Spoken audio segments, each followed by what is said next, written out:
Michael बरी जिन्होंने 2008 की सब प्राइम क्राइसिस, जो अभी तक की स्टॉक मार्केट की हिस्ट्री का one of the worst crash में से एक है, उसे प्रेडिक्ट किया था और इसी प्रेडिक्शन के बेसिस पे उन्होंने खुद ने कमाए थे $100 मिलियन के ऊपर का।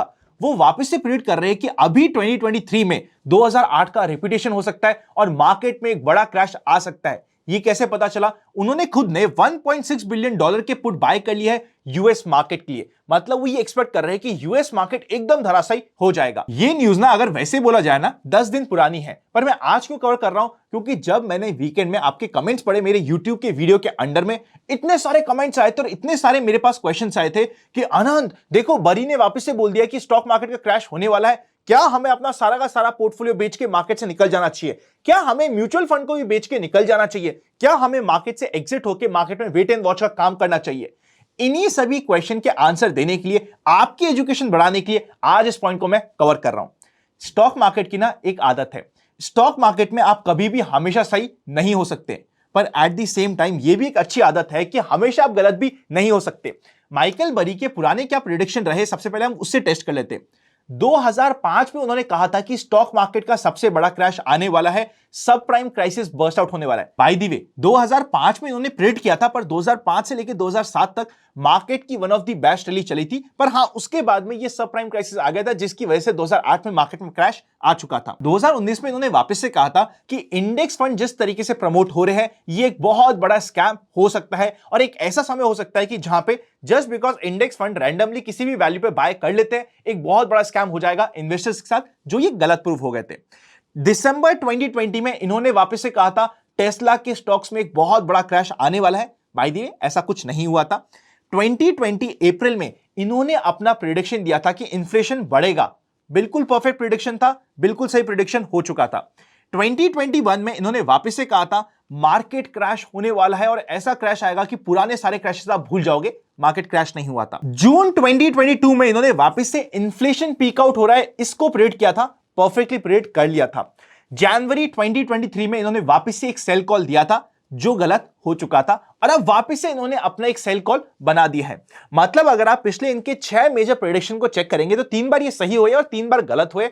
ऑल्दो जो 2005 में सही हुए थे, मैं ये नहीं कह रहा कि वो सही नहीं थे, बहुत ही अमेजिंग आपको एक्यूमेंट चाहिए ये समझने के कि सब प्राइम क्राइसिस होने वाला है और सब प्राइम क्राइसिस की वजह से स्टॉक मार्केट टूट सकता है। आई एम वेरी श्योर आपने द बिग शॉर्ट मूवी तो देखी होगी, नहीं देखी तो देख लीजिएगा। आज आपको बड़ा मजा आ जाएगा मूवी देखने में, किस तरीके से मार्केट का शॉर्ट प्रेडिक्ट हुआ था और किस तरीके से मार्केट के क्रैश में शॉर्ट करके पैसा कमाया था, आपको पता चलेगा।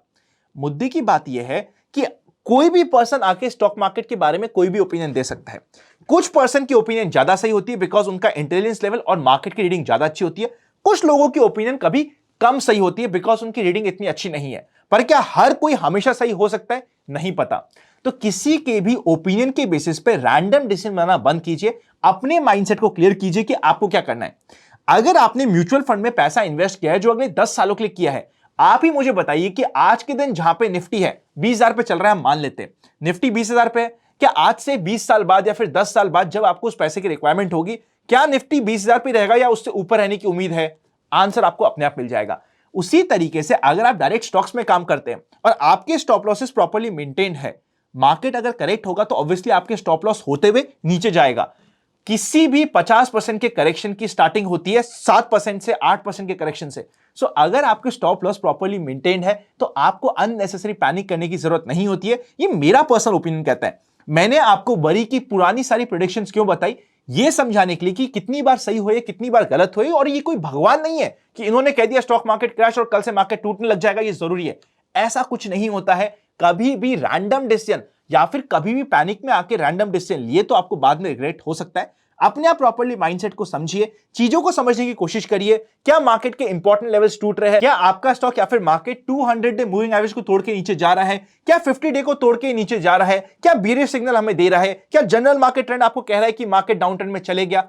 इन सारे सिग्नल्स को फॉलो कीजिए, आंसर आपको अपने आप मिल जाएगा।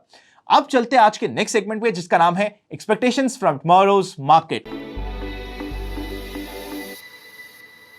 जनरल मार्केट ट्रेंड अभी भी अप ट्रेंड में है, पर number of volume distribution days बढ़ चुके हैं, जिसकी वजह से अगर मार्केट अपना 50 डे मूविंग एवरेज की लाइन को तोड़ के नीचे सस्टेन होता है तो जनरल मार्केट ट्रेंड न्यूट्रल में भी जा सकता है। इस चीज का आपको ध्यान रखना है। पुट कॉल रेशियो आज के दिन 1 के आसपास है और यह है मंथली एक्सपायरी का वीक।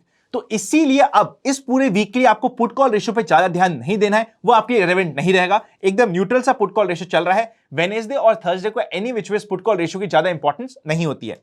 एफआईएस और डीआईएस के एक्शन की बात करें तो 25 अगस्त को एफआईएस ने अच्छा खासा 4600 करोड़ का माल बेचा, डीआईएस ने 1400 करोड़ का माल परचेज किया था। एफआईएस के सेल के फिगर को रुकना जरूरी है अगर मार्केट को वापस से 19,550 के लेवल को रिक्लेम करना है। तो अगर आज के दिन में प्योरली बेस्ड ऑन चार्ट ये स्टडी करूं कि निफ्टी बेटर है या फिर बैंक निफ्टी, सिर्फ चार्ट्स के बेसिस पे bank Nifty better strength show कर रहा है आज के दिन पे। अगर हम निफ्टी के इंपॉर्टेंट चार्ट को चेकआउट करें तो ये था इसका गैप का एरिया। इस गैप के एरिया की बात करें तो सीधा 19,400 के ऊपर निफ्टी में स्ट्रेंथ दिखती है एंड रफली 19,220 के लेवल के आसपास इंपॉर्टेंट सपोर्ट है, जहां पे मार्केट ऑलरेडी 2 बार सस्टेन कर चुका है। ओवरऑल अगर मार्केट की बात करें, जिस तरीके का आज का प्राइस एक्शन है, कल के दिन आपका माइंडसेट इनिशियली पॉजिटिव साइड का होना चाहिए।